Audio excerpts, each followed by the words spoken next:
participants are from several different time zones. We will also continue in a asynchronous debate about the artworks later on the Slack. So maybe if you have some questions related to some artwork that will be presented today, and the authors are not online, and then you can either write your question into the chat, and then I will copy it later to the Slack, or you can post it on the Slack later, because the authors will have access there. Yeah. So again, welcome everyone. I think some people are still joining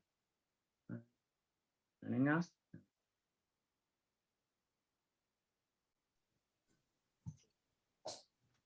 Okay.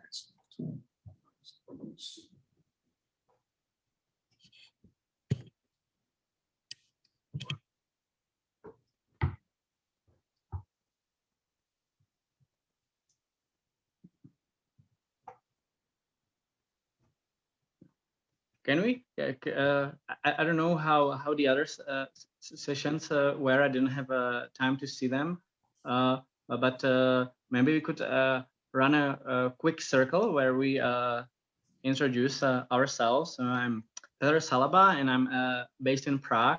I'm a filmmaker. I'm a documentarist, and I'm interested in cybernetics and things related to ALIFE. So maybe if I can ask you one by one. Sina K, are you ready to introduce yourself?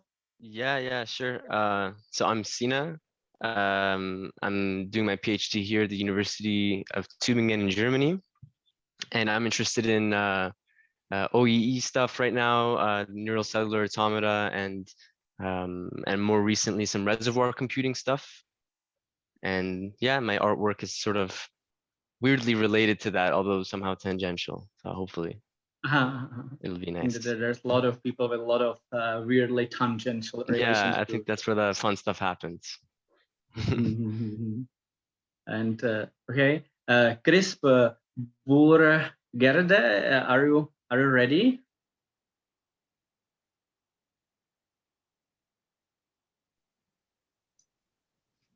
Just maybe just if someone doesn't want to speak, or they don't want to be recorded or use the camera, so it's I prefer if you want to have the circle of very short introductions, that who wants to speak, just hands up, and then you can say the names, because I don't expect that everyone will interact herself or himself. That is true. Just my experience is then there's a paralysis who should go. So maybe sometimes people are more confident when they are called out. So let's try it. If you feel that you would like to introduce yourself, so please speak up. Try it this way. Everybody's shy. Oh, now everyone at the same time now. Everybody's shy. Yes, so, and now you see the hands ups, and you can select who can speak. I can see hands ups. Yeah, in the list of participants, or in the Yeah, right. Right. Yeah, that's the way. Okay. So Oscar Elek has initiative now. Hey, hi guys. So I'm Oscar. I actually studied in Prague, so I speak the language. So happy to chat in coffee rooms in Czech and Slovak. Anyway, so I'm currently in UC Santa Cruz in California, and I work on a project called Polyform, which is a 3D extension of agent-based systems related to Pfizer polycephalum. And we're using this to model the cosmic web, basically the huge intergalactic network of filaments, which turns out to have similarity to the slime mold networks and generally these rhizomatic networks that are created by these biological systems. So our art is together with Issei Mori, who's also in chat. I mean, in the session. And yeah, happy to talk about that whenever the video is played. Happy to answer questions. It's available on a link that's probably somewhere, so you can actually play with it interactively, while the session runs. So yeah, thanks Cool. everyone. Thanks. Okay. So next one who has a hands up is Mitsuyoshi. Yeah, hi. I'm Mitsuyoshi from Japan, Tokyo. I'm a software engineer as a day job, and I'm making ALIFE-based artwork. Like I'm presenting this art session. My artwork is based on L system, and I'm not researcher, I'm just hobbyist, but my art is how can I say, I can see like epigenetic behavior or phenotypic behavior in my artwork. So I'm how can I say, I think it is interesting to how can I say that, research or do some experiment. Yeah, so yeah, I'm happy to presenting this session. Yeah, thanks. All right, thank you. And next one is Marilia. Hi, I'm a researcher and I'm an artist here in Brazil. And I'm presenting a robotic plant that I developed in Australia in Sensi Lab. And I want to say how thank you I am to be here with all of you. Thank you. Okay, it's Andy. Hello, hi from London. So I guess I'm not really presenting anything today, but I guess I'm a lecturer at Goldsmiths and a computational artist, particularly interested in generating things through morphogenesis and almost like simulations of lifelike process. So it always feels like was my home village. So it's nice being back here. It's another ALIFE conference. And I guess I'm always more and more interested in that whole, how do you explore the space of possibilities, almost like, evolution works, but if you're actually creating with these things as an artist, as a, are there, almost like I see evolution as the existence proof. But what are good ways of working creatively with these crazy, rich, hopefully almost completely out of control systems, unruly, interesting, emergent behavior. So yeah, nice to be here again. Thank you. Thank you, Andy. Okay, I think no one else is having their hands up, which is good because I think more and more people are joining. So this is probably not the best form. So we will start with the video presentations, and we are having a slight technical issue. So we're really great if there was somebody else who would like to present themselves. Yeah, they would very. I think there's two people. Yeah, so there's ALIFE 1 and Andy Lomas. I can share the video. So do you want to let me start with the first one better? Do you hear me? Yes. And so you have the alphabetical order. So let's take it as it is in the YouTube playlist, right? Yeah, So, I just somehow lost the YouTube playlist. So I renamed something, so I have it here. So everyone has the access to playlist that we have for this conference. We have their playlist for talks, for this virtual gallery, for keynotes and the others. And there are on the web page and also in Slack. And now we will watch the movies which are in the playlist with artworks. And we will start with the first one, which is titled, now it's not alphabetically. So ANH00, if I am correct. And I will share the screen with some.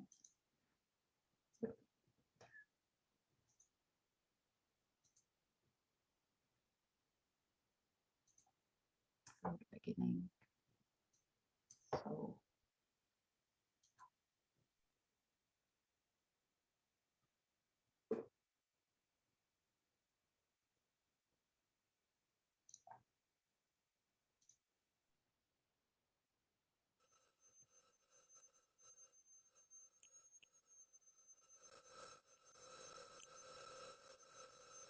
ANH00 is a sound installation coupling with the environment. It generates a complex soundscape that continues to evolve. The concept of this work was influenced by the acoustic niche hypothesis, proposed by acoustic ecologist Bernie Krause. Mature ecosystems have diverse species that create a rich soundscape composed of their communication. Acoustic ecologist Bernie Krause hypothesized that such rich soundscapes are generated by species communicating with each other under certain laws. The acoustic niche hypothesis proposes that, in a mature ecosystem, the sounds of a species occupies a unique bandwidth of frequency and shifts in time to avoid competition. Based on these ideas, we first built a simulation model of the evolution of efficient sound communication within a species, and showed that segregation of sound bands does indeed occur. Within the installation system, there are simulated agents of multiple species that produce sounds. These agents evolve to be able to communicate with their own species while using their sound. As a result, the frequency range of sound naturally segregates among the species of those agents, and the whole sounds generated by the ANH00 naturally segregates the frequency range from the environmental sound. We implemented our model in a real open environment as a sound installation. This sound installation is composed of 6 to 10 hardware modules. Although how many agents evolve in each module is a hyperparameter, by default, each module evolves a species consists of 20 agents, and up to 200 voices playing simultaneously.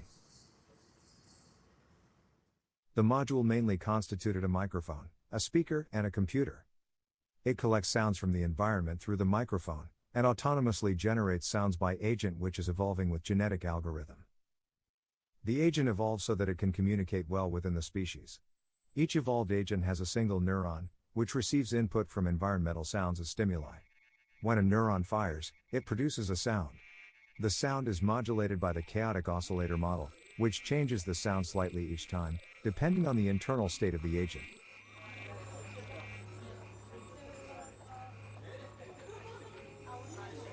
Depending on the environment in which it is installed, how the soundscape will evolve will change each time. The evolved sound, sometimes, is very similar to biological soundscape, consists of insects, birds, or frogs.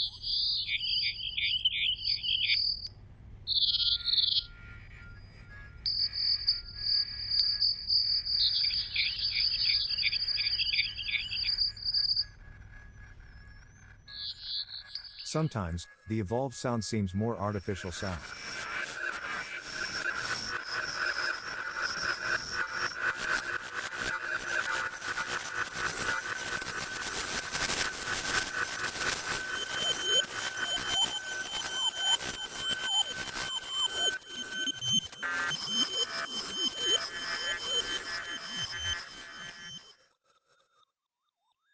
The main objective behind this work is to create a new ecosystem by coupling the natural environment with the artificial system.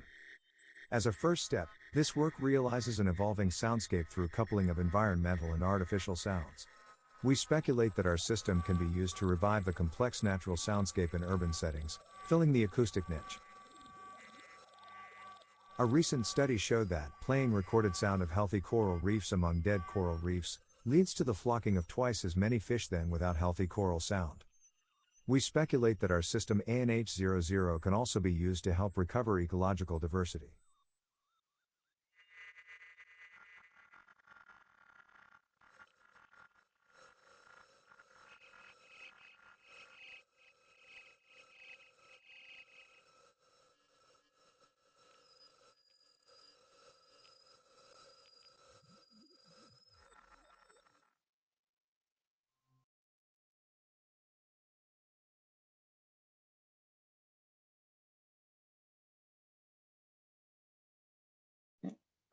Thank you for the presentations. I think that the authors of this piece are not here. Am I right? Because I Yeah, don't because see that. they are from Japan, and so it is too yearly for them. They have night at this moment. So I think it will be actually like that with a few more presentations. But still, if you want to open the discussion for the others, if someone wants to have the comment on it, we can open it. If someone wants to say something, just like comment. If someone from the audience. If not, then we can move to. It was really cool. It was really cool. Yeah. Yeah. Yeah, because I had no idea corals have sound or make sound. Yeah, just that this session is relatively small and there are not many people, and we can make it more interactive. It's not necessary just to watch the movies and to be silent and shy. So I think we can more discuss and talk. So if you want to comment, just raise your hand, and then we can discuss it. But we will have more works where the authors are present, so maybe we can keep the time for them. So if you want to move to another one, Peter? Yeah, let's move to other one. And for this NH 00, let's follow with the debate on the Slack where the authors can also reply. And more time with the authors who are here. Yeah, the Slack is really important platform, because you can in the Slack channel ALIFE Art comment on these artworks, and maybe we can mention this several times during this session, that we will have the People's Choice Award, and each of the conference participants can choose the best artwork, and we have the option to vote in the Slack channel ALIFE conference awards, I think, and just we use thumbs up in the for the work that you like most. So should I start the next movie from Japan? By the way, Jitka, check in the playlist that you were playing. I believe that there's a video just above the one that you clicked. At least in the playlist that I have here, that was the case. Yeah, because now I played ANH00, and we are going to alter. Yeah, okay, that's the first one. But Jitka, when you share the screen, just a small remark. Next to this share sound tick box, there's also one that says optimize for video sharing. I don't know if you click that one, because that will increase the frame rate. Yeah, okay, so great. I will share. Or you are the host, you can share it if you have the. I can share it, yeah. Yeah.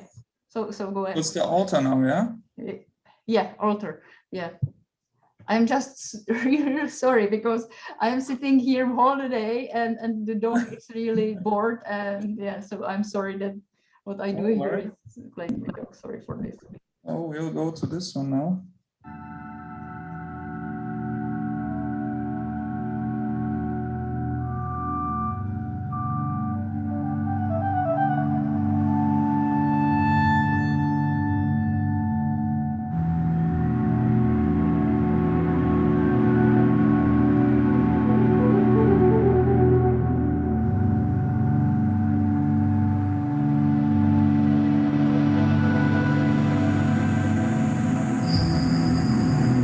Our artwork today I introduce is Kugutsu Kagura.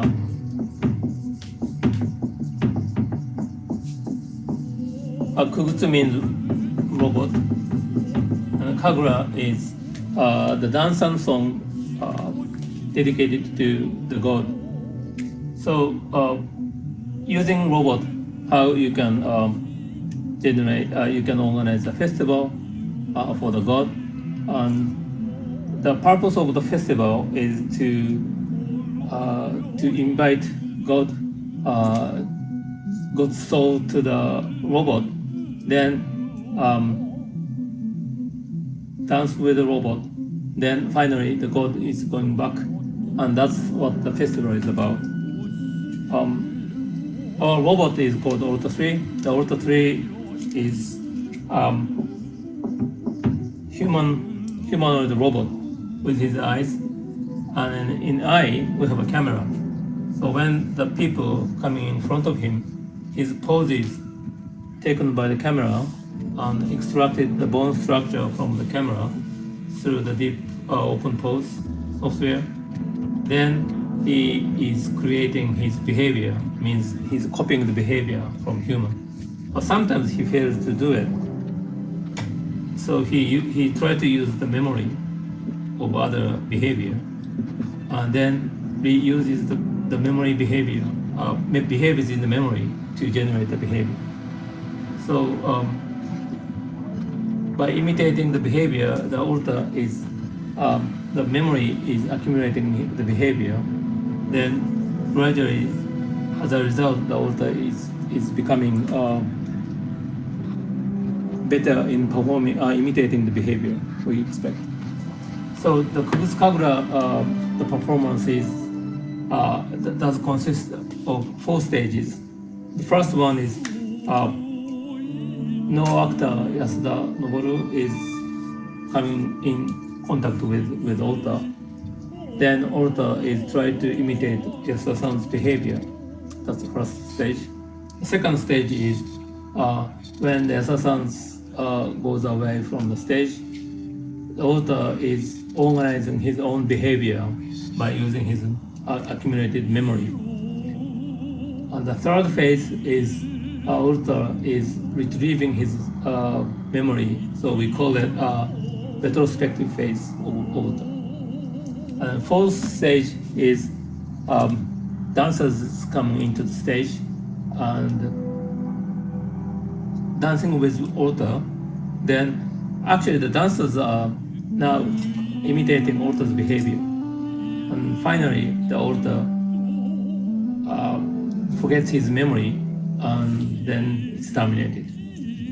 So the main message from the performance is mind is offloaded from human to robot. So when the baby is born, he has no mind, first point. Then he is start to imitate his own mother. So the mind is copied from mother to the baby by the imitating behavior. That's our hypothesis. When the baby is raised by wolves, then the wolf's mind is copied to the baby. So our hypothesis is that the mind is offloaded, or agency is also offloaded from human beings, not generated from within, but coming from without. That's what we want to express in this performance.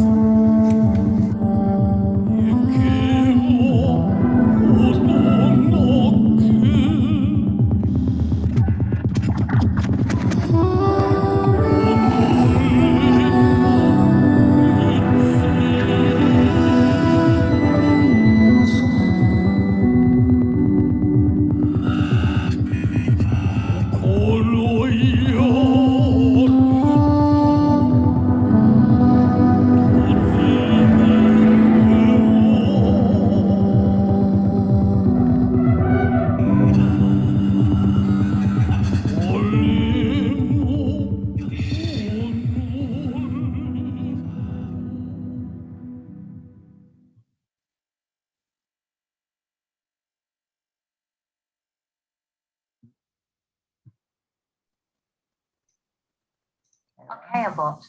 A post-singularity and post-climate. So thank you for this presentation.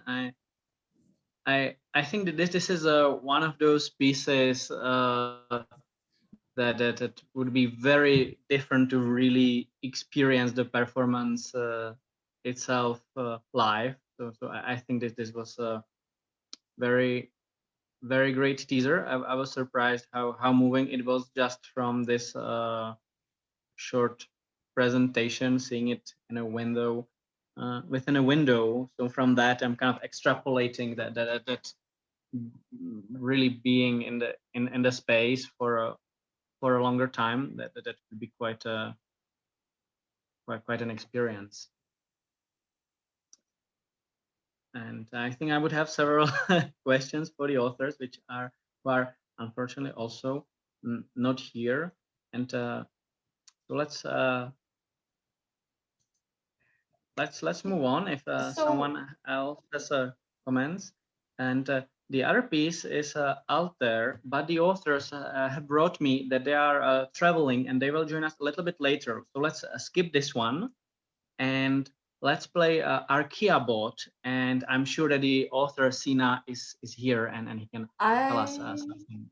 I think you have some wrong list. Sina has different work now. It's Archaeabot, and I will. Yeah.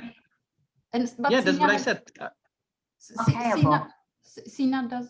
Yeah. It's not. Yeah, let's play Archaeabot by Sina, right? No, it's that one's not mine. No, it's not. No, sorry. And I prepared the file folder where I have all files in the original with the original videos that the authors have sent me. So I will share now the videos directly from here, not from YouTube. So yeah. So. Richard, please. Oh yeah, I'm sorry, I confused it. Archaeabot is by Anna, who is traveling. So I'm going to share this. Sina made audio reactive CPPNs, right? Yeah. So I'm going to share the okay. Archaea. So sorry for this one. Sorry. Remember the tick.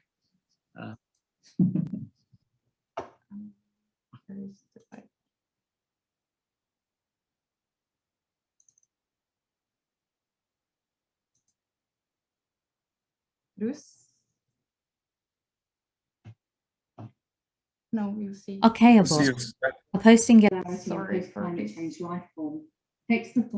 Sorry for this. You see something. I'm sorry. I have shared this, not the movie. So. I mean, I have Archaeabot ready here on YouTube if you want. So, yeah. Now I hope. All right. No, but can we play this one later, because I think the authors are not here yet, or are they here? I think they said that they will join us a little bit later. A post-singularity and post-climate change life form takes the form of an underwater biomimetic robotic installation that explores what life might mean in a post-singularity, post-climate change future. The project is based on new research about the structure of archaea, which are a group of unicellular microorganisms believed to be the oldest form of life on Earth and adapted to life in extreme conditions. Archaeabot combines robotics, 3D modeling and printing, artificial intelligence and machine learning to create the ultimate species for the end of the world as we know it. The piece was developed through an artistic residency at Laboral as part of the first edition of the European Media Art Platform, a Creative Europe funded programme aimed at European artists working with new technologies, as well as funding from Arts Council England. Sulfolobus acidocordarius are bulbous microscopic prokaryotes that are able to take up nutrients from their environment. When nutrients are scarce, archella pop out from the inside of the cell and enable it to tumble in an uncontrolled way until they locate more nutrients, at which point the tails fall off.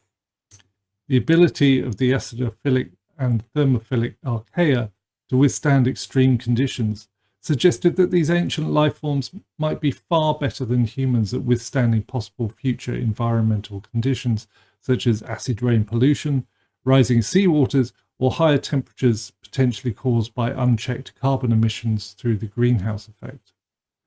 This gave rise to the idea of creating an artwork that would bring these concepts together in order to create an object that enables our audiences to imagine these existential risks and it shocks them into reflection. The piece was made using 3D modeling in Blender to design the body of the robot and separate Arcella parts based on 3D models produced by Wilson's cryomicroscopy. The textured sphere-like body contains a fully waterproof Raspberry Pi Zero, a motor controller shield, 3 DC motors with gears, and an accelerometer, magnetometer, and a temperature sensor. Following extensive experiments about the best materials for the most lifelike tails, we settled on silicon tubing threaded tightly over the outer plastic covering of electrical wire, with the copper stripped out. Waterproofing of the electrical parts was achieved by filling the motor gears with Vaseline and coating all the components with liquid electrical tape. The Raspberry Pi Zero collected data from the sensors and was used to train a back propagation neural network, which was responsible for the robot's control system. The aim of the control system was to produce fluid lifelike behavior by altering the speeds and rotation of the motors. The use of the neural network was a conceptual choice rather than an engineering one. The aim was to enable us to explore ideas around evolution and the future of AI, as well as speculating about the concept of the technological singularity, especially in the context of existential threats. The neural network alluded to notions of consciousness, such as transhumanist notions of uploading human minds to live on in silica in an uninhabitable post-climate change world. The aim is to shock audiences into reflection about the future we might be creating and raise these societal issues in an engaging way. The work is shown in a dark space where visitors can watch the 3D printed robot swimming and moving about in an aquarium as it collects data. The aquarium has a turquoise light in it that highlights the robot and the movements, as well as bubbles that rise up from volcanic gravel at the bottom. The robot's tails reach out of the tank or move the gravel around. The work has proved popular with audiences around the world, and gallery visitor comments indicate that the audiences find the work both beautiful and disturbing, with a spiritual quality. As higher mammals face potential extinction, Archaeabot warns society about the hubris of technology elites and speculates on a dystopian solution for humanity to live on by uploading our consciousness to neural networks located inside water-based robotic archaea.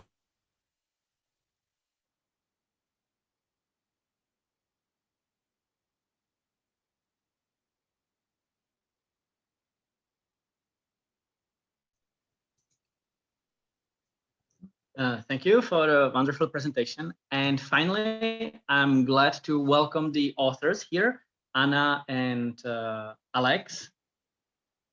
So, and I will have a first question for you. Oh, hi. Hello. Hi. Oh, good to see you. I'll have a question for you. This piece to me seems that it combines quite a lot of things and quite a lot of disciplines. And I assume that you had a quite iterative process, that you had first some initial idea and then you were thinking what you could connect to it. So I'm wondering, what was your first stage? What was the base? Where did you start?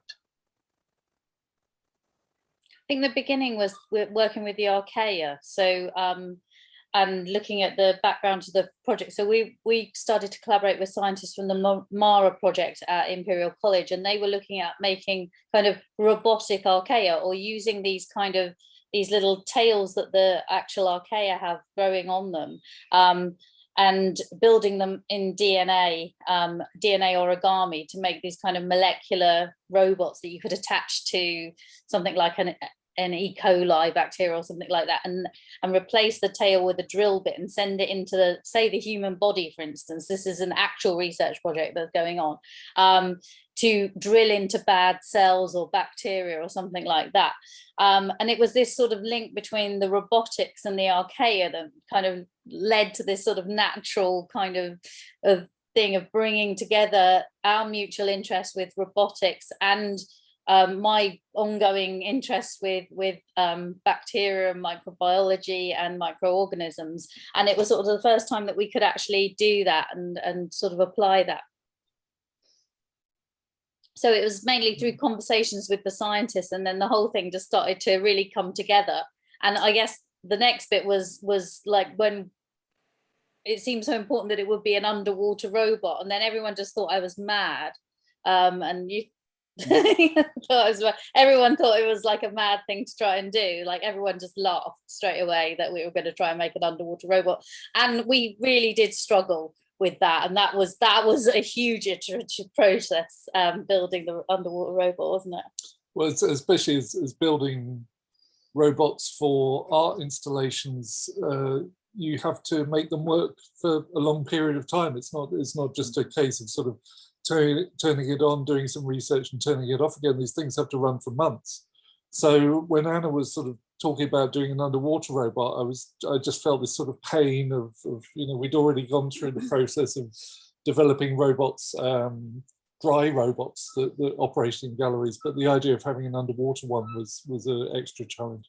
But as you say, it was a very iterative process. We just worked on it a step at a time, and it's still ongoing. We're still developing the work. Oh, it's still ongoing. So what is the next sort of module you think you will add to it?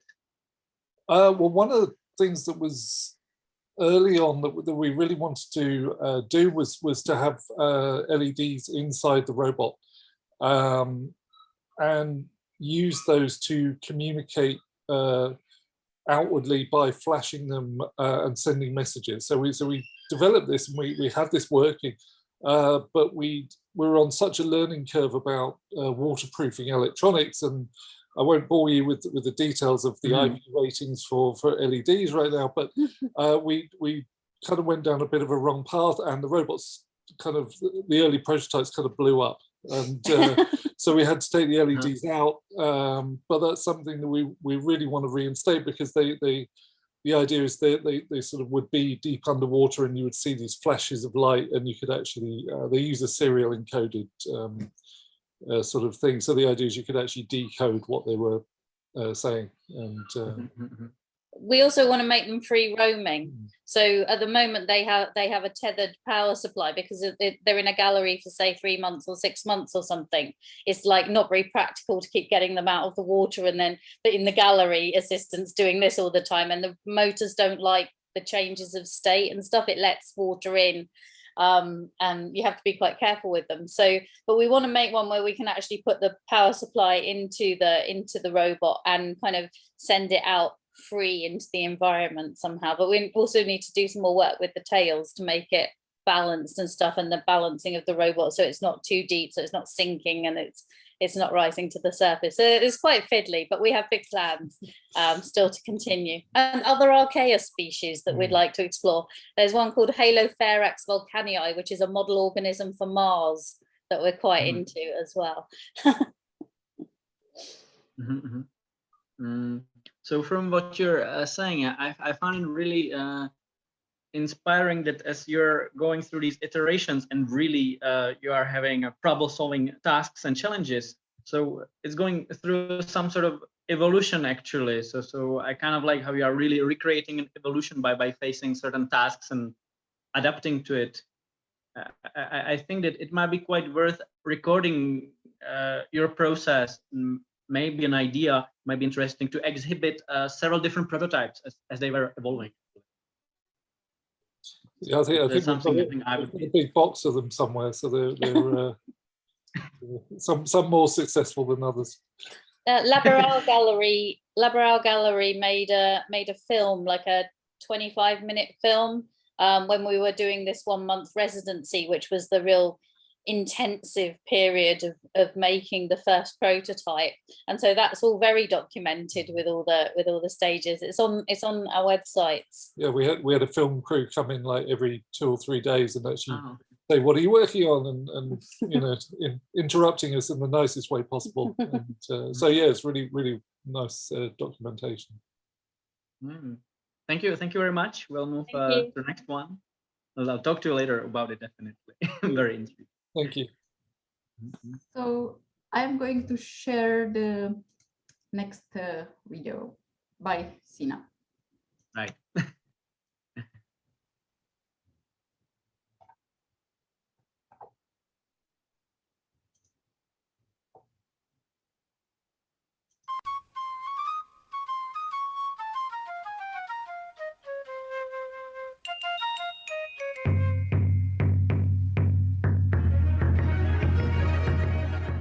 Hi, my name is Sina, and for my submission to this year's Art in ALIFE, I want to present a project that I'm tinkering with, that I've been using to better understand how neural networks work, and which I've been using to create procedurally generated audio-reactive visuals. A few years ago, when I was first introduced to the ALIFE community, I was intrigued by some of the many creative uses and implementations of neural networks. Specifically, I was interested in compositional pattern producing networks, and so I decided to find some code and tutorials to really let me explore all the nitty-gritty details.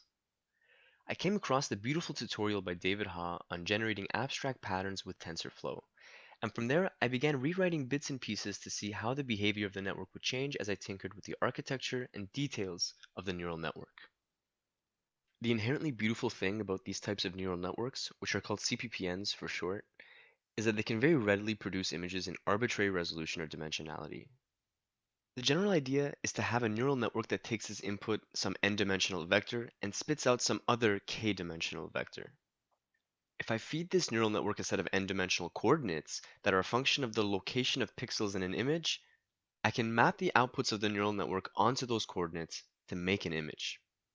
And if I choose k to be 1, then I could interpret the output as grayscale values, or if I choose k to be 3, I can interpret the output as the values of the red, green, blue channels of an image. Making these images, for me, is like a glimpse into the underbelly of these mystical neural networks, and really lets me see how they move and react. Here is a simple example with a one-dimensional input vector, say using only the x-coordinate of a 2D plane. We can also see how it looks with only a y-coordinate or a radial coordinate. It looks kind of nice when there's some symmetry, isn't there? But we can also add more dimensions. What if we use 3? Let's say an x, a y, and a radial one r. There are a lot of overlapping patterns in these images, and a lot of that has to do with the coordinate system we use. But there's also the details that make up the neural network itself. I tinkered a bit with the number of layers, or the number of neurons, or the coordinates I would feed the network as inputs, the activation functions of the neural networks, and so on and so forth, until I could experience visually and on a slightly more intuitive level the effects these choices would have on the quality of the output. During my studies, I even ran a small experiment to measure if one could relate some statistical properties of these images, or the properties of the neural networks that generate them, to how they are aesthetically perceived by a sample of people. If you'd like, you can look up this paper to check out the experiment. After experimenting with a bunch of different ways to tweak the model, I found the most satisfying thing to play with was the latent vector. This is simply a global variable that is concatenated to the vector of input coordinates that go into the network. Using this, I can create sets of images within a single model by randomizing this vector. Or better yet, I can create animations by moving through the latent space smoothly. And even more satisfying is to move in periodic cycles in the space. However, even this got boring eventually, and I wanted a way to make cycles in latent space that were more chaotic than random sinusoids, but still had some kind of structure or rhythm. It seemed natural then to use music to drive the trajectories in latent space. I would take the spectrum of a song at every frame, split it into a bunch of frequency bands, and use the amplitudes in those bands to drive a periodic function. With the help of some more excellent tutorials, I was able to make a shader and a sort of user interface for my workflow. Now I could prototype in real time. With this setup, I had a sort of sandbox where I could explore these neural networks and how they interacted when driven by music. I could tweak how much each frequency band maps to motion in the latent space, or if I wanted my coordinate space to include noise or other geometry, I could do that too. And so the model became my little dancing robot. I could then use it to express within its expressibility and within my ability to control that, the rhythms and feelings I resonated with when I heard music. And so for this year's Art in ALIFE, I'm proud to present this synesthetic dancing CPPN robot that I've been playing with for the last 2 years, paired with some songs and some moods that I found myself in the same time. I hope you enjoy, and thank you for listening.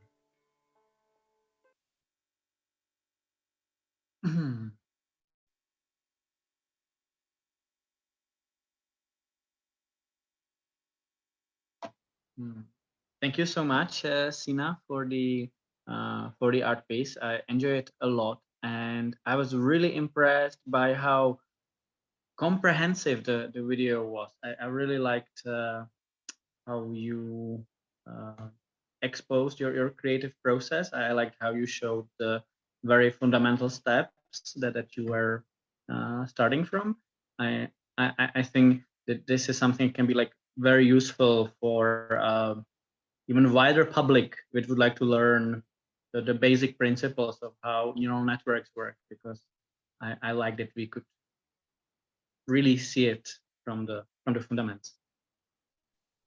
Yeah, thanks so much for saying that. I mean, my job was made easy for me in a sense because there were so many good tutorials that already did all the heavy lifting for explaining some of these stuff. So yeah, I kind of just, I don't know, jumped off where they left off, and I think one of the last tutorials that I followed, the one that made instructions to translate the models from like a PyTorch model to a shader, because I had no experience working with shaders up until that point, and then here was somebody saying, hey, I wrote some code that converts code. And it worked, like out of the box it worked. And yeah, so working with shaders kind of really accelerated the prototyping process, and it made me, like what took me months before took me like a day all of a sudden, in terms of how fast things could render or how many different things I could experiment with.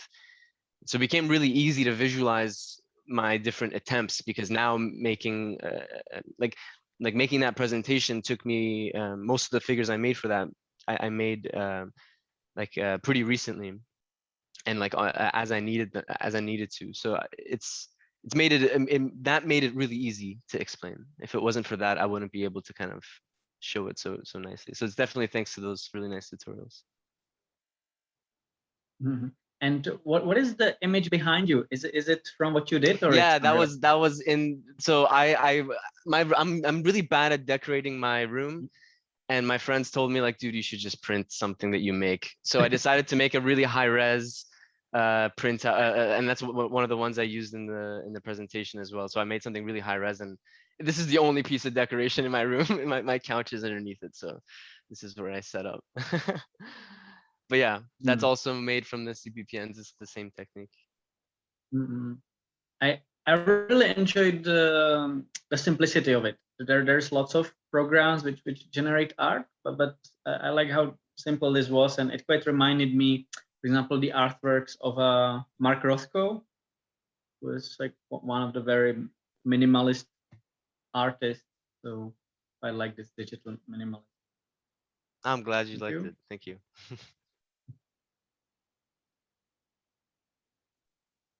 I have a question for you, Sina. First of all, really cool job. Like I really, really enjoyed it. And I'm a like, how do you say, like music aficionado. And I'm wondering whether you have, I don't know, maybe come to terms with like one specific algorithm and maybe test like different music from around the world. Have you done it? Because the reason why I asked is because like the last song that you had, somehow, like when I'm seeing the images that were produced by that, they were totally like in sync. So I wonder, for example, if you would put like some, like, I don't know, like Latin American drums or something, like what would it spit out? Like it would be really cool.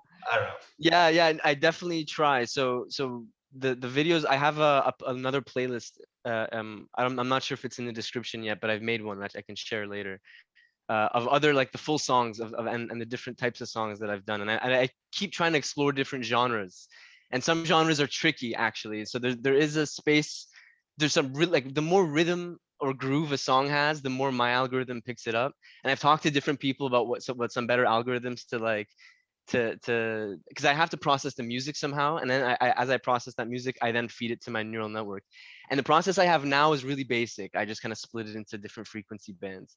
And so there's some instruments that are across too many frequency bands. I can't get that one note or whatever, that moment where the instrument turns on. So some instruments do better than others. So like something with drums, something with a bass, things with rhythm are really easy. And so one of my favorites, it's called Dialogue on my YouTube channel. That one is like an Iranian kind of instrumental, and the bass on that is so much fun. So that one visualized really well, and I tried to make the coordinate space that I use for that one match it. But it does take some work. So sometimes the color is off, or it's too complex, and you think, no, this song has to have smoother edges or something. And so there's a lot of fooling around with it, but that's the fun of it too. You just put a new song, and all of a sudden, the same algorithm sometimes works. Yeah. No, I would be very curious. I've been like collecting playlists from like places where my ancestor grew or where they were from, and so like I have this like huge like collection of like different rhythms, right, and like music basically. It would be really cool to I don't know. Yeah, to send maybe, it over. like, I'll do work it. with you sometime. Yeah, Absolutely, I'm down. Yeah, that would be really fun. I'm gonna write you in private. Cool. Please do. Yeah. Cool. I have a quick question. Yeah. What was meant by latent space? Right. So the network takes some set of inputs, and usually, like in the simplest case, the inputs are, let's say, a tuple of coordinates. So like an x, y, and maybe a radial coordinate. You can also just add on extra arbitrary amounts of like information in this input vector. And so the x, y, and r are usually changing because you have like this 2D image that has x, y, r coordinates that are unique. But you can also define a global vector, and this is what I call the latent vector. And this global vector is concatenated to every point in the coordinate space. So the whole image in principle is getting the same latent vector. And you can maybe imagine it as like, if I have a black box, if the neural network is a black box, I'm kind of inventing fake knobs to attach to my black box that I can turn, that randomize the image that comes out a little bit.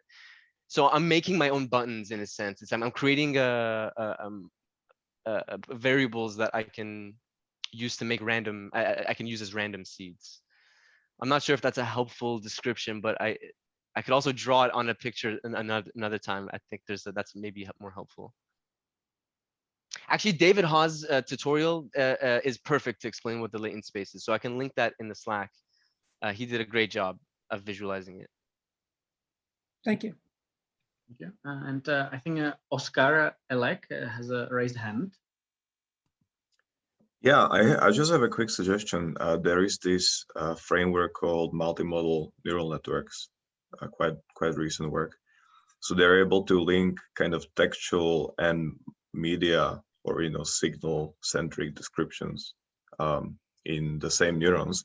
So you can do things like you give it a piece of text and it gives you images that resemble the text somehow, for instance, express like emotional content in it.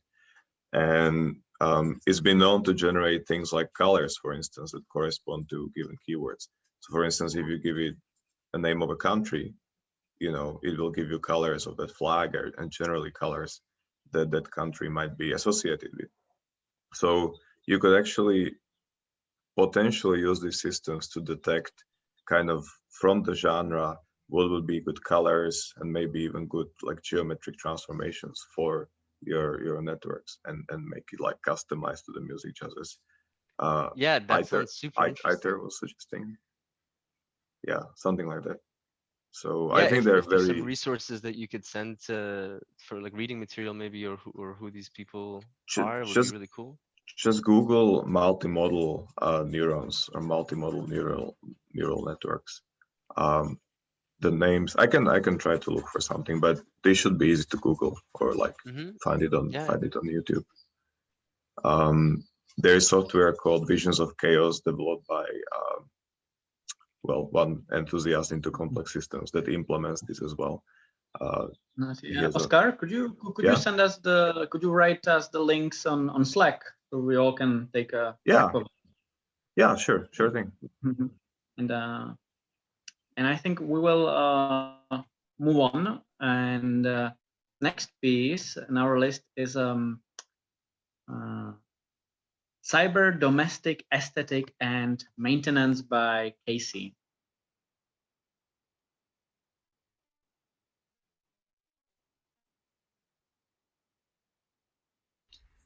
Hello, my name is Casey Grings. I am a multimedia painter from Minneapolis, Minnesota, United States of America. I am a current undergraduate student going for my Bachelor of Fine Arts degree from the Minneapolis College of Art and Design, where I am majoring in drawing and painting and minoring in teaching artist. And I'm also the artist that submitted and am part of ALIFE for cyber domestic aesthetic and maintenance. And so I am holding maintenance is the painting on the dead laptop, and cyber domestic aesthetic is the 182.2 centimeter by 91.4 centimeter canvas. Sorry, those are some weird dimensions, but it like translates better for the measuring system of my country, which is usually the 6 feet by 3 feet.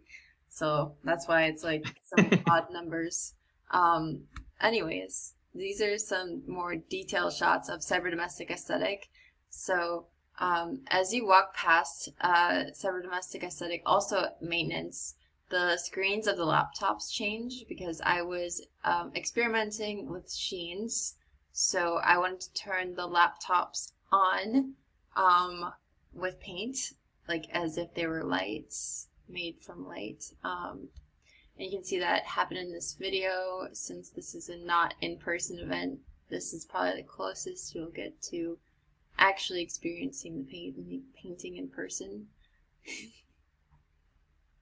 Yep, and this is a detail of maintenance, which has similar qualities if you were to walk past it, but I didn't take a video of it. But you can kind of see the shininess of the interference blue on the screens in this frame. So why did I create this, and why did I submit cyber domestic aesthetic and maintenance to ALIFE this year? Well, last year I was really getting into the philosophy of posthumanism, and specifically the philosophy that was going over, or the subcategory of posthumanism that covers ALIFE and like cyborgs, which I know are very different, but they do kind of coalesce and mingle, I think. And I think cyber domestic aesthetic and maintenance kind of cover artificial life in a very metaphorical sense of being influenced by computer programming, as life being influenced by computer programming. And I think that I was experimenting that with how humans are being programmed by computers and how we are programming computers, and how that relationship affects our psychological state and physical state. There's a lot of addiction and a lot of things at play here, and this has definitely been exploited during the COVID-19 pandemic, where we had been forced to be on the virtual realm, connected to our smart devices at all times to communicate with the outside worlds. And there's a lot of like, questions at play, like how this will affect us as a species in the future, and all of that. And as far as like actually building this project or like creating it, sourcing my material, I got a bunch of dead laptops from friends. I made a call on my social medias asking for them. So in a way, I was also using the internet to get this project going. And I was very convenienced because I had a friend that worked at a junk removal service, and there's a lot of e-waste and junk removal services. Like, I'm pretty sure maintenance came from like an office somewhere or something like that. And to create the image for cyber domestic aesthetic and maintenance, I actually use reference video.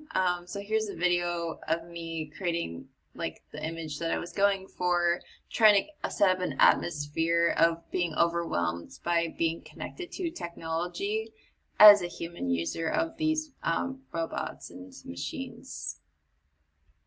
And this video is actually much longer than I cut it down, but I just wanted to give a glimpse because it was just the reference material.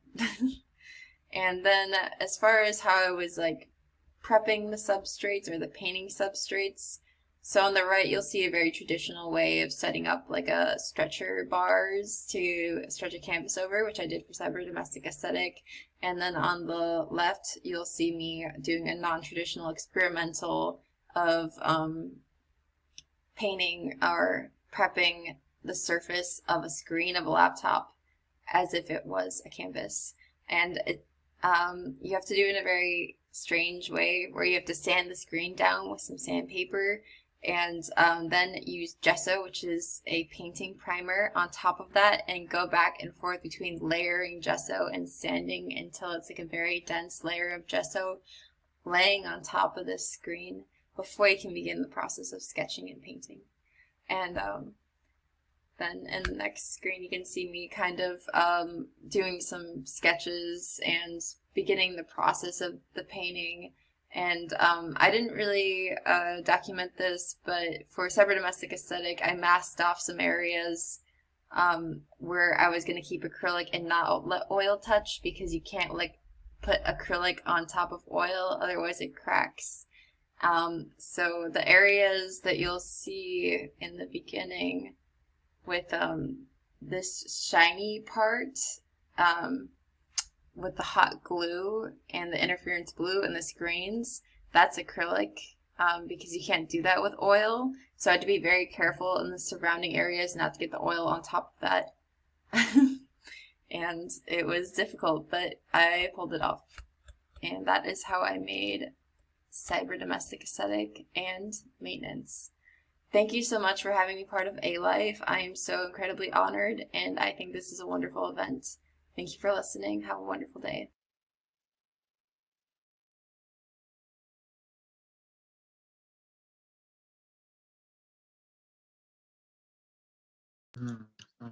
Thank you, Casey, and I invite you again to come live here with us. Hi. Hi. So thanks for this contribution. What I thought is interesting about this is that what you're reflecting is something that I think a lot of art and artists are reflecting these days. I think kind of we all are noticing how we are more and more intertwined with the technology and how wired we are. But I like your twist with the water and with the ambiguity of the water, where it really represents both life and death in a very, very strong and disturbing ways. And also I like how it reflects on the tactility. I think that's something that we quite rarely think of when you think of digital experiences. It's something that does not have tactility, but I think when I look at your piece, I really do get this tactile feeling, because I'm not sure what I'm supposed to feel. Like, I'm not sure if the water is cold or hot, or if I'm getting electrocuted, or if I'm just beautifully relaxing in a bath. So these were my impressions. Thank you. And These are then all such wonderful comments. And we already have some questions from the audience. So Marilia. Hi, Casey. I really like the way you deconstructed your entire body and I wanted to know how you came with this idea of, this position and everything. I guess this was something that I was exploring before I started working with computers. Just as an artist, I was thinking a lot about the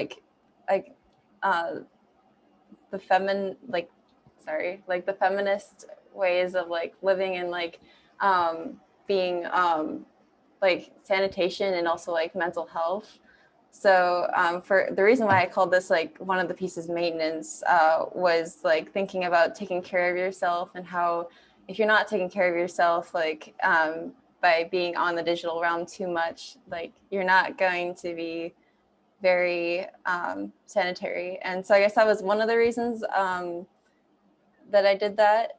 Part of it was just also seeing a vision for it. And I thought this would just be a very nice juxtaposition of all the things that like what Peter was saying earlier I wanted to shock people very much because a lot of people will not think to put laptops in water with them physically. And I don't recommend trying to recreate it because it can be very dangerous even though that they are dead. So don't try to recreate it. And then thank you. And there is Oscar with a question, or maybe it's from the previous session. I don't know. All right.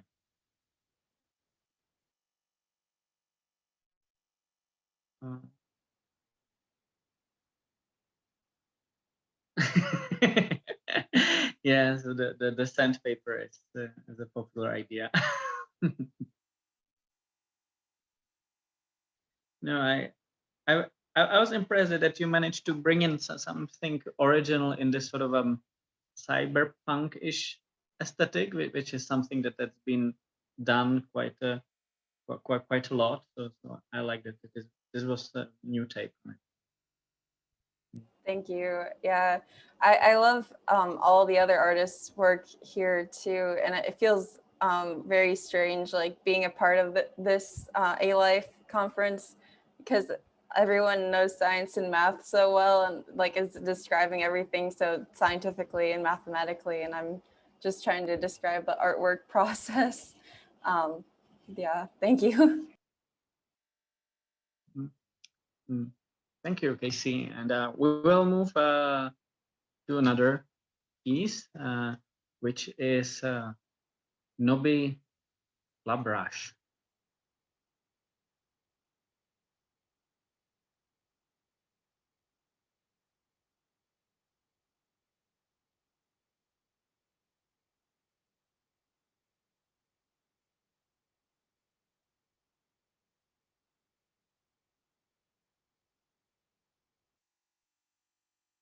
Hi, I am Marília Bergamo.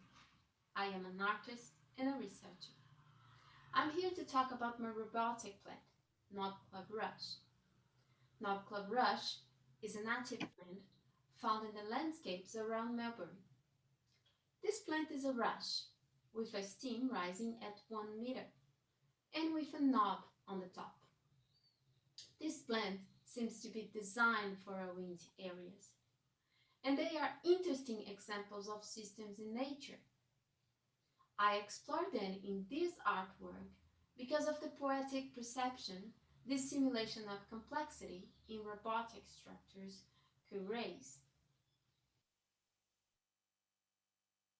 Neurobiology recognizes plants as evolved sessile organisms, so their bodies are modular without individual organs. This distinction from the animal world has created obstacles to recognize them as intelligent organisms. So approaches in design and engineering are usually based in animal locomotion. But are those always the best solution? As a computer artist, those research about plant behavior had inspired me. So I asked John McCormack to join SenseLab in Monash University in Melbourne. In SenseLab, I built, with the help of Elliot Wilson, the physical structure. And while creating, we reject divisions between specialized disciplines of art and robotics.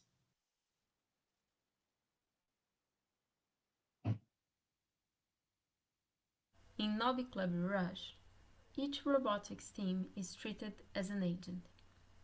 Those agents simulate self-organization as a result of their interactions. Each agent has an internal memory that enables it to save some information. This information, mainly about the wind, is shared between other agents. And decision making is made in terms of interest, boredom, and curiosity. A decentralized system was paramount for this piece. Each steam was developed in a way that could be detached from the spring and a new one could be placed. I see this as a way of creating evolution by phenotypes. Meta is plastic. In Nova Club Rush, I concentrate this plasticity in the top of the agents, where a 3D knobby was created to simulate the wing movements and protect the sensitive parts. It was a decision that went smoothly on this artwork. To generate the knobby, a pattern of cones were created. All cones were created with small holes on the top to allow air and wind to affect the sensors. A second layer of the same pattern is used to create an internal space. In my sculpture, this pattern is random, but has potential to be implemented as the result of a well-adapted agent to be transmitted to future generations. The final assembly is composed of 9 agents, and a modular structure was developed to join them. The final assemblage can be replicated many times.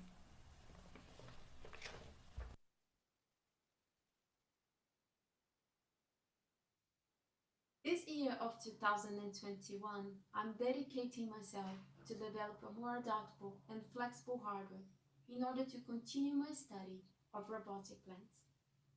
Nova Club Rush has demonstrated that concepts of autonomy, plans, art, and diversity are inspired fields for computer art, not only in the field of robotics itself, but in the continuous search of understanding the world that surrounds us.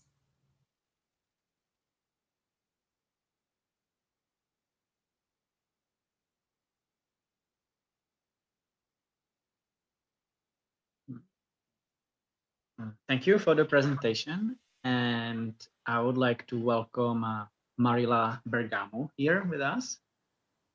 Hi.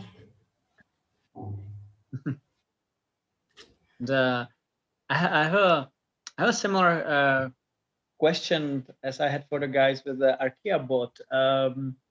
So how was your iterative process? What were the stages you went through? There actually were 3 stages. Like I started with one steam and I put all the sensors in the same thing. And I was actually all the time thinking, I have to make it modular. I have to make it modular because plants are not a one thing structure. And then I came with a bunch of ideas, and it took me a lot of time to find a material that would blow with the wind, because I could not expose this final piece because I finished exactly at the moment that COVID-19 has arrived in Australia, and I have to come back to Brazil like in a run. But the idea was like in the wind, it lays very quiet because the winds they change information about the wind, and then it lays quiet and let the wind blow them away. But if they are, without the wind, they become agitated and want to looking for, getting around in the way of spreading themselves. That was the general idea. But it took like almost a year to finish all the prototypes and coding the 3-dimensional encapsulating thing and all that stuff. Mm-hmm. But yeah, well, the process, I have written an article in Portuguese and it was published, but the process is all over there. Mm-hmm.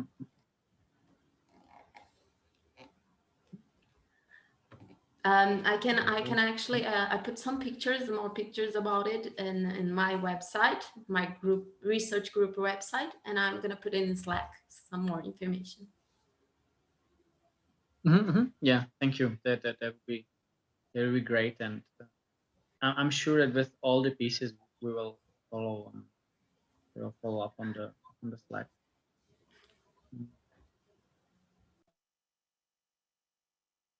So thank you, Marilia, and we'll come to the next presentation.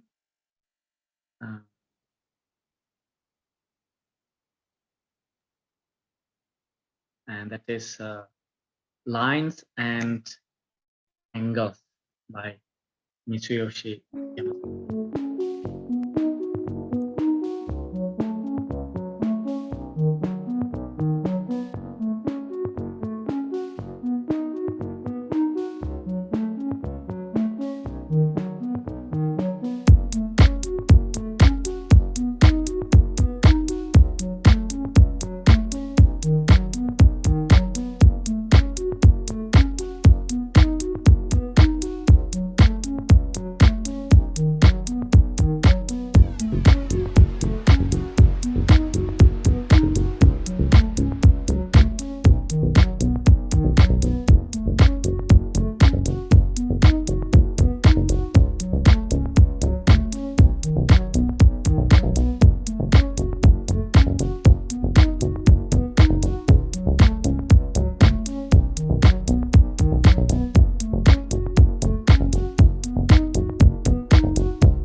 Thank you for the presentation, and I would like to welcome Mitsuyoshi here. Hi. Yeah. Hi. So, thank you for the art piece. I was impressed how organic it felt like. Yeah. Yeah. So and yeah, it looks very organic, and but the implementation is very simple. I just add the collision detection into the normal L system.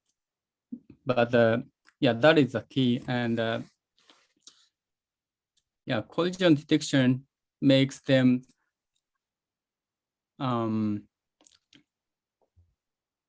can I say, collision detection makes it possible to interact with other patterns or other obstacles, and also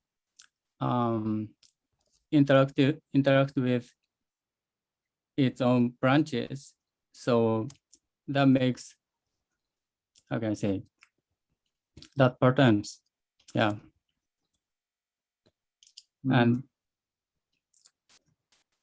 yeah, so the main motivation of making this artwork is I like making things, and I like something that I cannot predict. So those two properties, ALIFE field have those properties. So I like ALIFE research, and yeah, we can also say the same thing into my artwork. I was surprised that just with this collision detection principle, you generated something that really looks like a tentacle of a real octopus. Yeah. How much did you have to tweak it to make it look like an octopus? Was it your idea to kind of go that way, or were you surprised? It just I just implemented random function and randomly generated the patterns, and then I just picked some patterns that looks nice.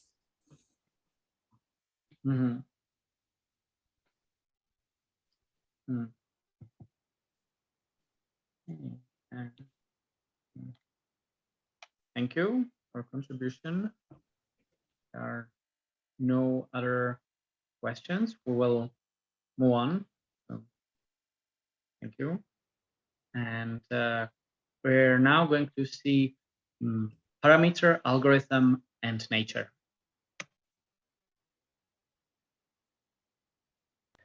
Fizerum Telem is an interactive online artwork on the boundary between data visualization and artificial life. Its object is a three-dimensional dataset of the cosmic web density field, estimated by the MCPM algorithm, designed according to the growth and foraging behavior of Fizerum polycephalum slime mold. The aim of this artwork is to reproduce the unique visual appearance of slime mold, and through it, fuel the dialogue about the role which visual presentation of data plays in recognizing and understanding complex phenomena. Slime mold is known for its ability to locate food sources and find the optimal pathways to interconnect them by its own growth. When given the map of the United States and food sources that correspond to the locations of major cities, its structure becomes similar to the actual highways. Curiously, a three-dimensional simulation of slime mold developed by our team under the name Monte Carlo Fizerum machine, or MCPM in short, can also be used to estimate the distribution of gas and dark matter in the universe, also known as the cosmic web. In this case, the food sources fed to the simulation are the positions and masses of observed galaxies. Our artwork, Fizerum Telem, allows the audience to interactively explore the cosmic web data reconstructed by MCPM. For this, we use the standard volume rendering technique known as maximum intensity projection, or MIP in short. But what if the actual slime mold was used in this experiment? What would it look like if slime mold literally connects the galaxies in our universe? To produce such images, we have designed a physically realistic appearance model of slime mold. We have implemented this model in a custom renderer based on Monte Carlo ray tracing. Applying this appearance model to the cosmic web density data, we obtain photorealistic images of virtual three-dimensional slime mold. Visor and Telum then combines the interactive visualization of the cosmic web data using the MIP style and the realistic images, which are accessible by selecting one of the portals distributed in space. In each portal, the viewer can alter different scene parameters such as the light position and the depth of field. Things are not always what they seem to be. This aphorism applies to artificial life, as defining and recognizing life is at the root of this field. Likewise, it applies to data visualization, since presenting data as they are is the core mission of visualization designers. In the latter case, Edward Tufte's data minimalism is a central guiding principle. Unfortunately, this principle is not applicable to high-dimensional and multimodal data, where a certain amount of distortion and projection is inevitable. This is also the case for our dataset. In Visor and Telum, we demonstrate this by juxtaposing two very different visualization styles, which both inherently distort the data using an array of mathematical and perceptual transformations. We ask the question, what is the best way to visualize such data in the face of this fundamental uncertainty? Thank you for your attention.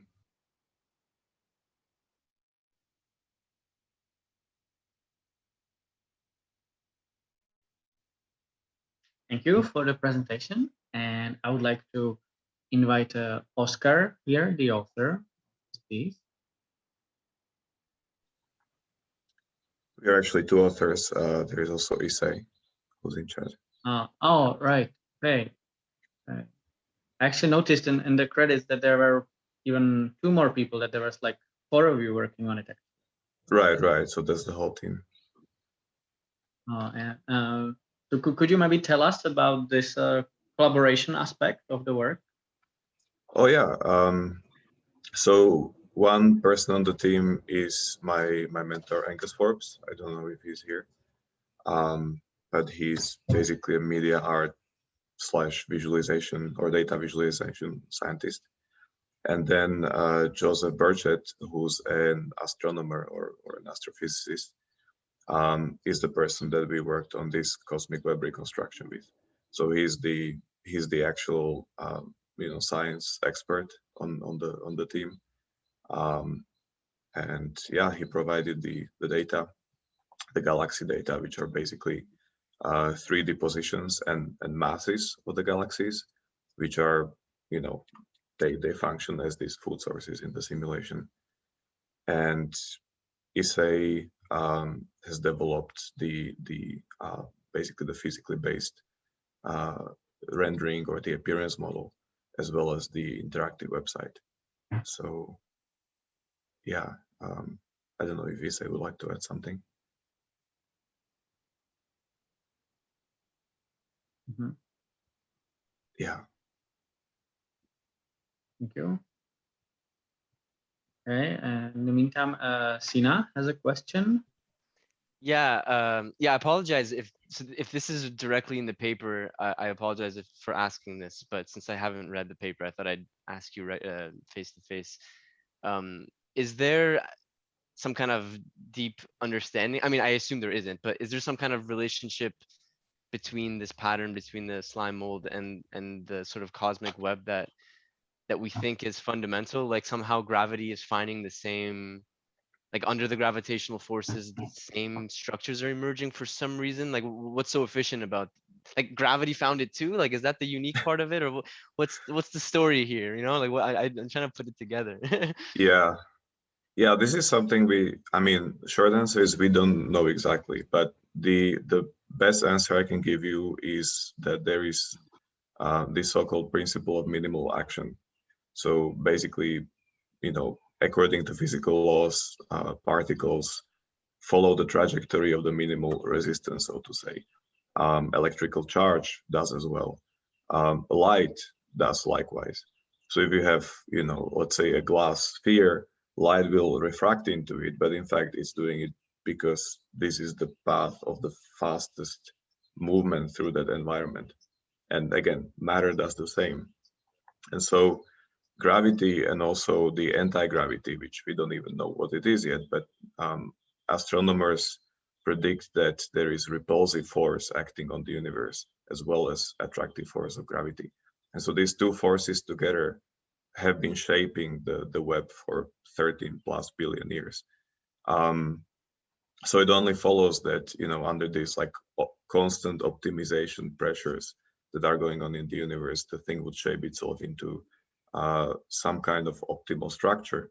And they understand this structure as a transportation network. So it's really an optimal transport network that this cosmic web follows. And turns out that slime mold does the same thing, right? The evolutionary pressure made it so that it will optimize its body to find the optimal or the minimal way to interconnect all the food sources together into one. It's kind of interesting though, right? Because like we normally expect lifelike things to behave this way, as opposed to random sort of, I don't know, abiotic things. But somehow on the cosmic scale, we see it again. So I guess maybe that's what makes it strange, because the minimization principle is kind of like universal in physics. So it's like in principle it shouldn't be surprising. Maybe we shouldn't be surprised, but yeah, it's just kind of like seeing like this lifelike pattern at such a large scale. Or maybe it's just us calling it lifelike. Maybe that's the problem. Like the slime mold is just doing cosmic things.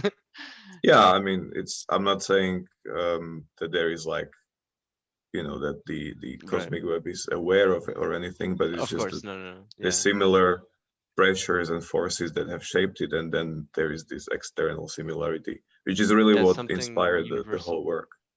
It was just the similarity of patterns, and then we work backwards from there. But yeah, even without this, cosmologists actually see the cosmic web as a transportation network of gas that literally fuels the star formation rate or star formation processes in galaxies. And the same process can also deprive existing galaxies of gas, and therefore they die. So there's a lot of similarities with life actually in what the universe is doing.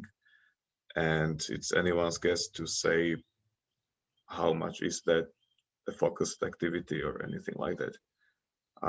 So yeah, I definitely don't want to inspire any kind of religiousness in this, but it is pretty fascinating.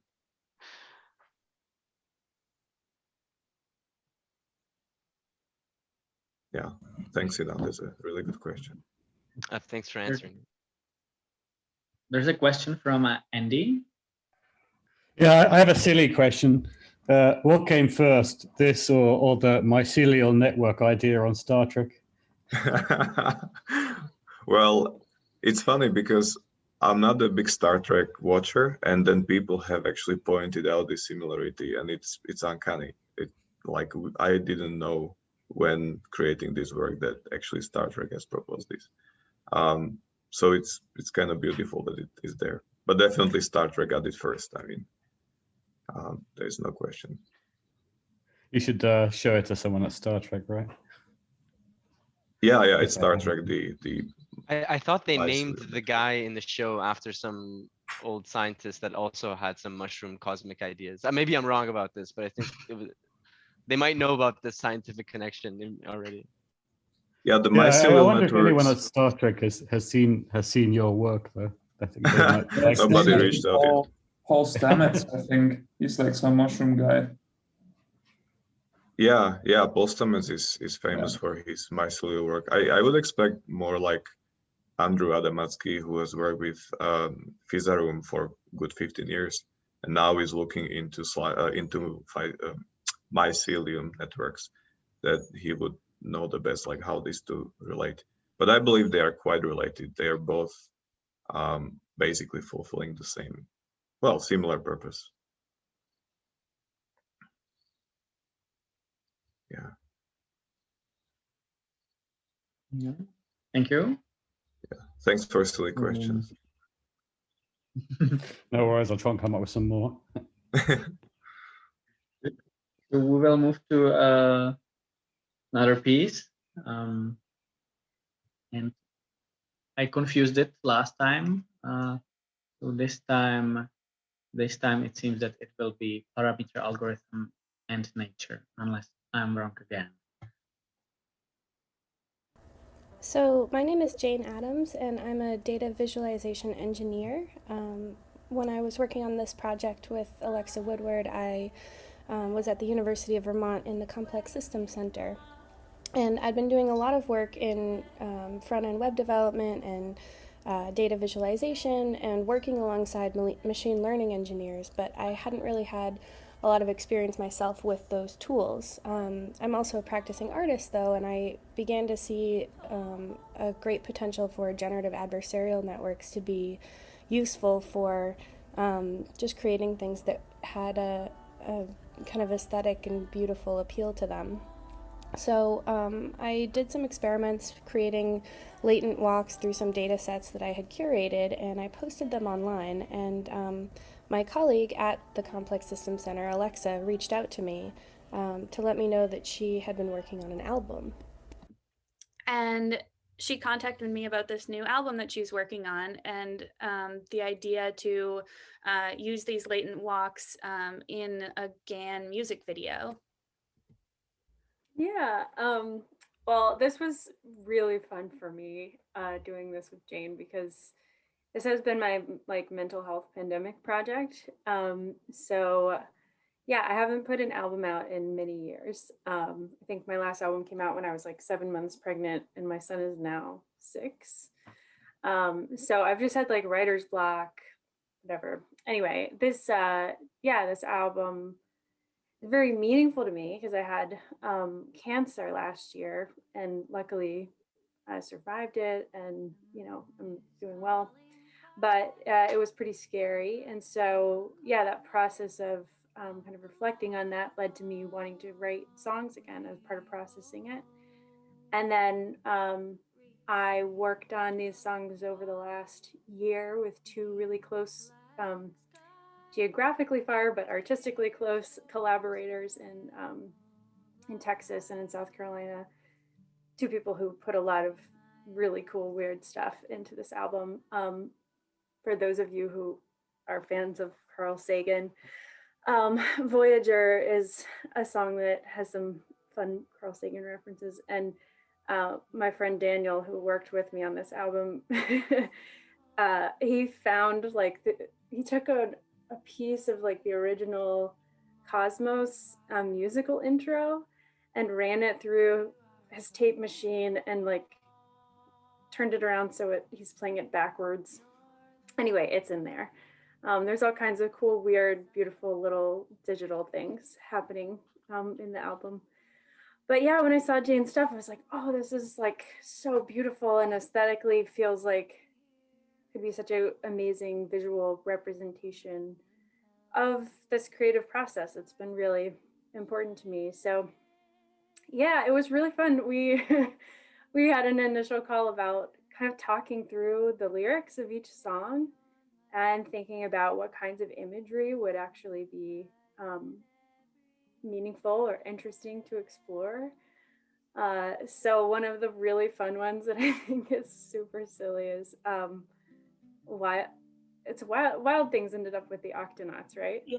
Yeah, so like my son has been obsessed with the Octonauts, which is, if you don't have children, you may not have watched it, but it's a pretty cool, it's basically like, imagine like if Star Trek were like tiny little animals exploring the ocean, but with great like scientific accuracy about creatures.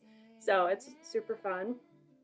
So yeah, that funny little creature with the eyeballs and the green square is kind of a really manipulated looking Octonaut. Build fires and sleep all day. Who you gonna call when the lights go out? Who you gonna call when the world burns down? What if this is your one chance to live?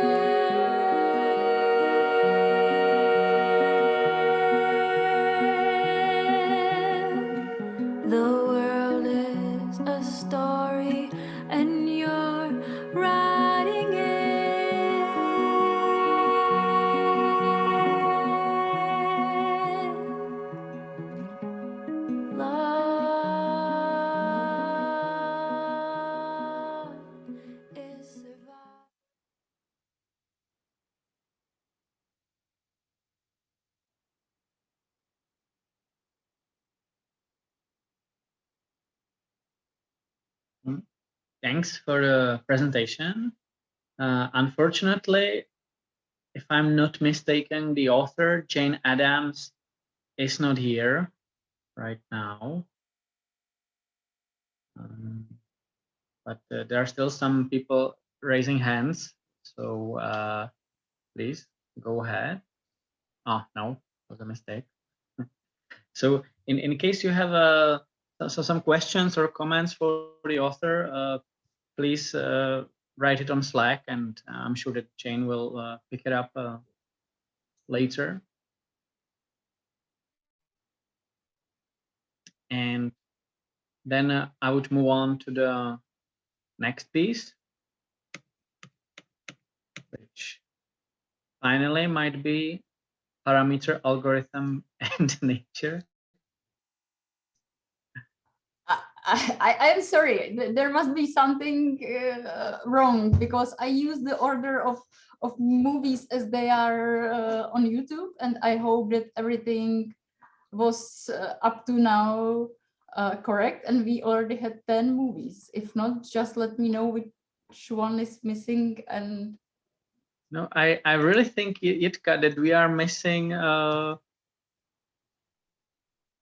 parameter algorithm and nature. I see it on YouTube. Okay, so I will check again the list. So continue with discussion and I will check it, but yeah. Okay.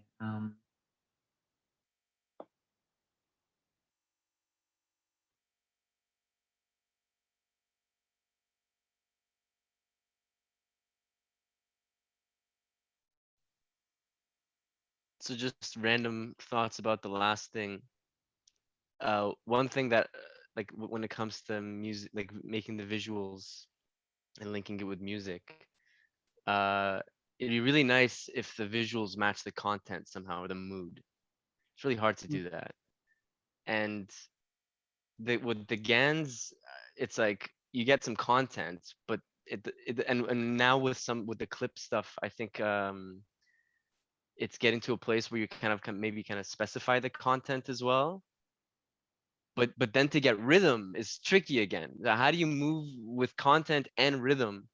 So like, for example, in my version of the algorithm, the CPPN stuff, like there's no content. It's purely abstract, but there's rhythm, which is kind of nice. And then with the GANs, you get some content and there's a lot of meaning hidden in that. And if you can flow through content in a meaningful way, it could be so powerful. But then it's hard to get rhythm. Anyways, just I don't know. I just thinking out loud, because this is always the struggle for me. Like how much this balance between how abstract do you want it versus how much rhythm can you get. I can't have both, so I have to like pay for the price of it with one or the other. For example, training the CPPNs on data sets of images so that the types of images that they make are from some kind of distribution. It ruins the abstract random nature of the thing. Like it ruins the aesthetic.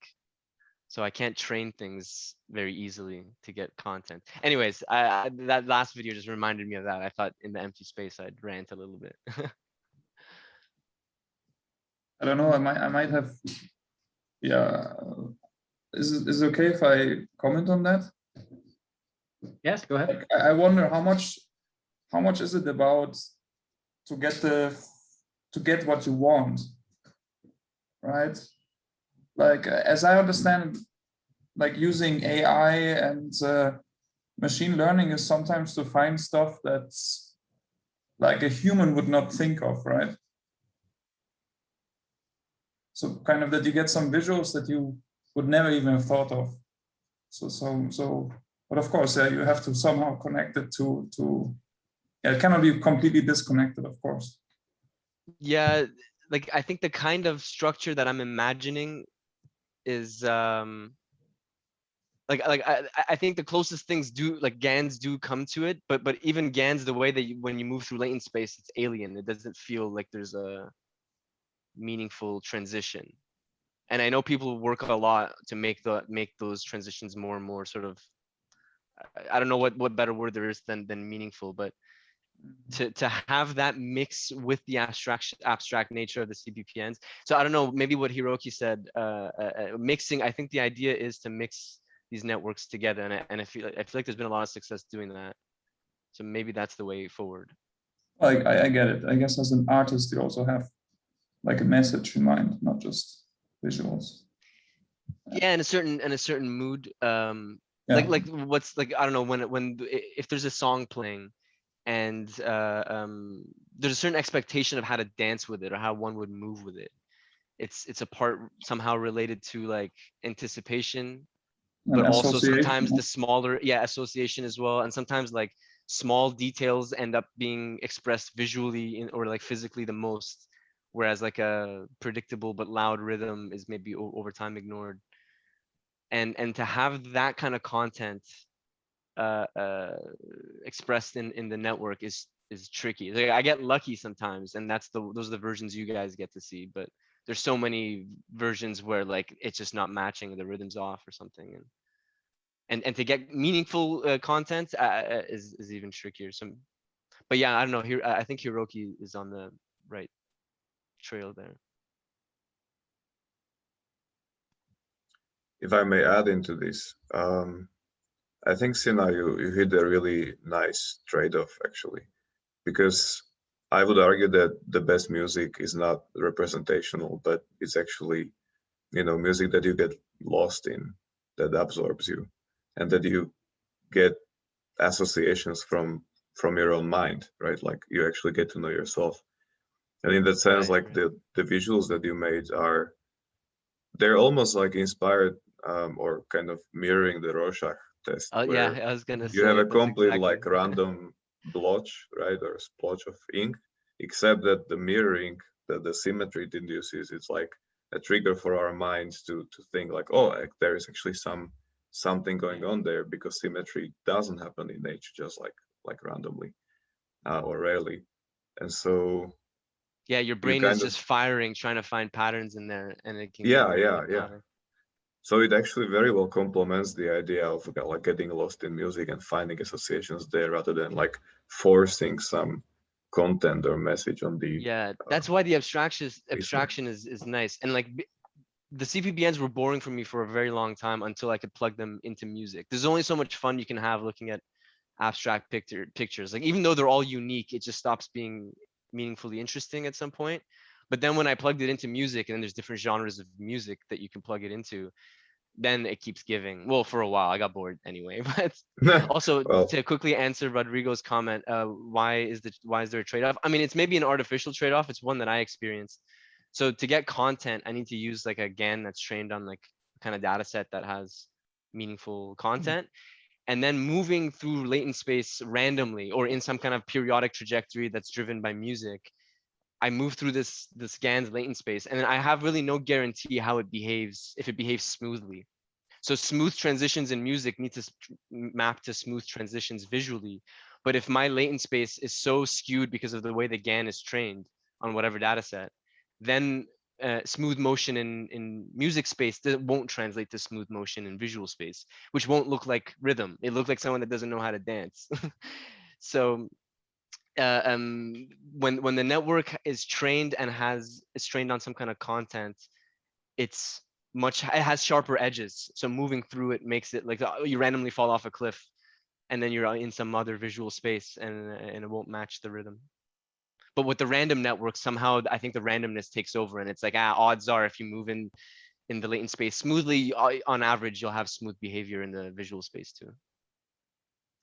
So I have found the last movie, I think.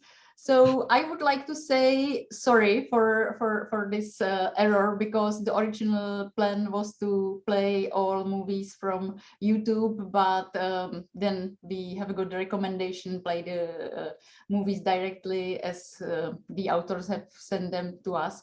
So I looked for them, but I'm very sorry. I have got several tens of movies this week. I tried to upload them to YouTube, and each author uses different names, so that's why this mistake appeared. So sorry for this. And now we have the last movie which we skipped. So nature and algorithms. Sorry for this. Yeah.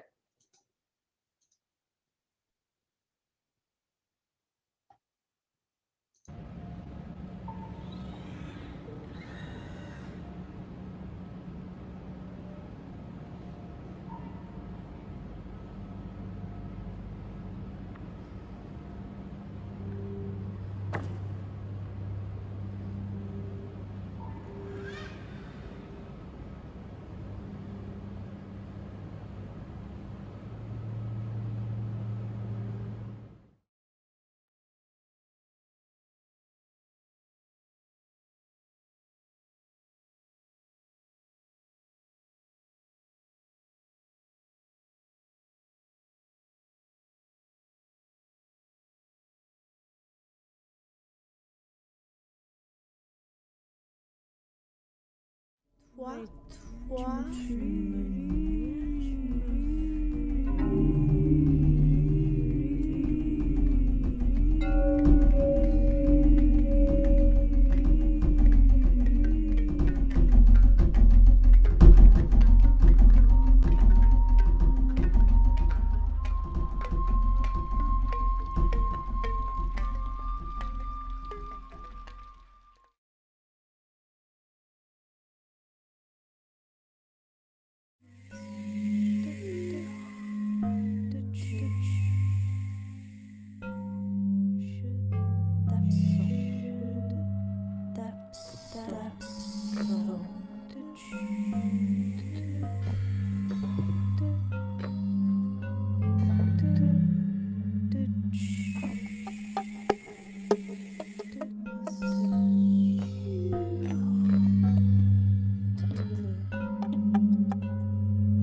Thank you for the presentation.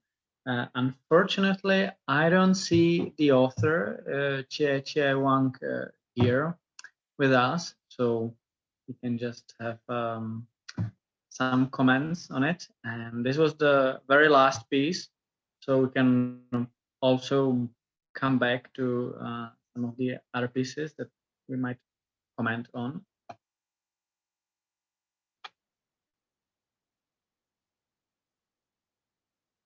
Okay. I also would like to remind you that several of the pieces that we presented here tonight are interactive and they're accessible, and their authors have shared or will share a link to them in the Slack, so you can actually try out for to generate something and maybe share with us your outcomes.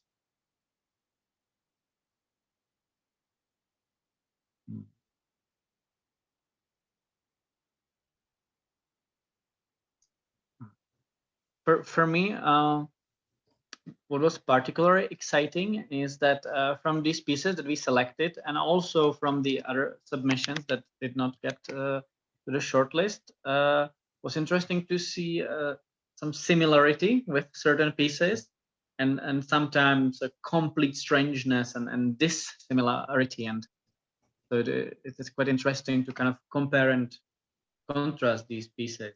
And then I was really glad that even though when there were some pieces from a similar genre or on a similar topic, that the authors had quite wildly different takes on them. So, may I speak, or do you want to continue with some idea? Yeah. So I would like to mention that this art competition will have 3 categories. So there will be 3 awards in art. One of them is that the People's Choice Award that I already mentioned, that there is the Slack channel titled ALIFE Conference Awards, and you can select art competition. There are all 10 works, and by thumbs up you are giving the vote, and then you can choose as many of them you wish. But if you give second thumbs up, it means that there is 0, so be careful. Really 1 per work if you like it. And then there will be the 2 awards from our committee, and the chair of the committee is Juan Castro, but he is not here because in Japan they have night right now. And then we have 2 other committee members today here online. Petr Salaba, who moderated this session. So thank you, Petr, a lot that you chaired the discussion, and everything was great. Just these little troubles with movies. I'm sorry for that.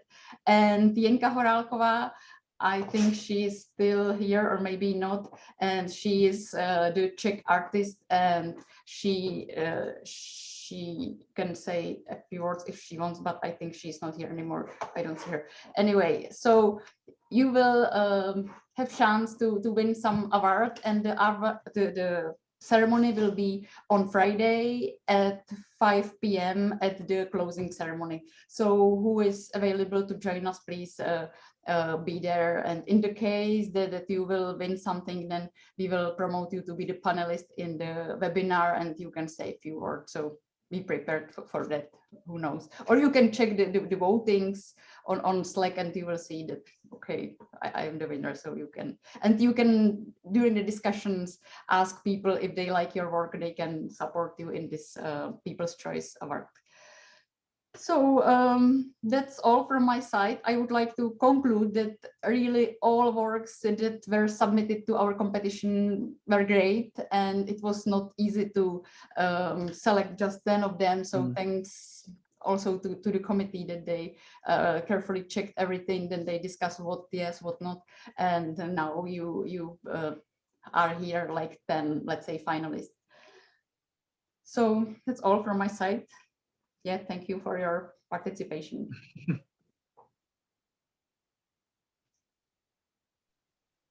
So So thank you, everyone. And again, I really would like you to invite you to carry on this conversation in a asynchronic way. And myself as an artist, it was really a pleasure to meet other peers. So I'm kind of thinking that maybe later on the Slack I will post that we could have like again a more casual session, maybe like a week or two later, because I really would like to hang out with you to kind of relive a little bit of the experience as if this was live and we all met in Prague. And yeah, we recommend these virtual spaces for that, the coffee rooms and stuff like that. So they're good for that. Yeah. So there were some raised hands blinking here. So if someone has some comments, you can speak. So maybe one more thing from my side for the end of this evening, or let's close holiday. You know, our conference will finish on Friday, and you know what will happen on Friday, and it is also work-related event. Yeah, you are the artist, so I'm just wondering if artists are taking care about other activities of non-artists. There is the event which was scheduled for 2020, but because you know what, it will be in Tokyo this year. I mean Olympic Games. And one of my friends, our neighbor, Adam Sebastian Helcelet, is Czech decathlete, and he will participate in Olympics. And he has some 2 minutes message for you, and actually for all participants of this conference, because you are sitting whole day and you need to exercise a bit. So I will play now the movie where he will show you how to exercise to feel better. So again, share with sound. So should we all? And it will be available. Along, yeah? I'm going to share it. Yeah, I hope now it works.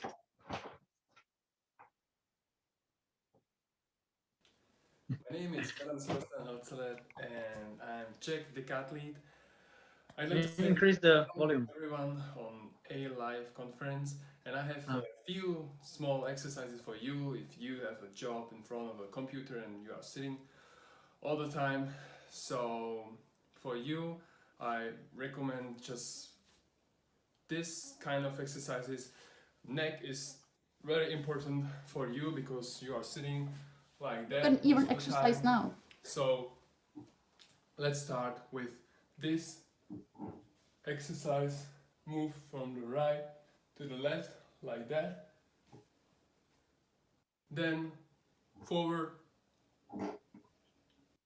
and back. Again.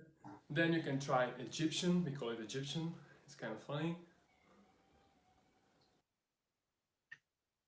Then you can move your wrists like you are riding a horse. Then from the right and left. Then your elbows, shoulders,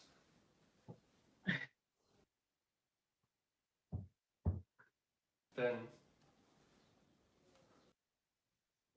something like this, then hips,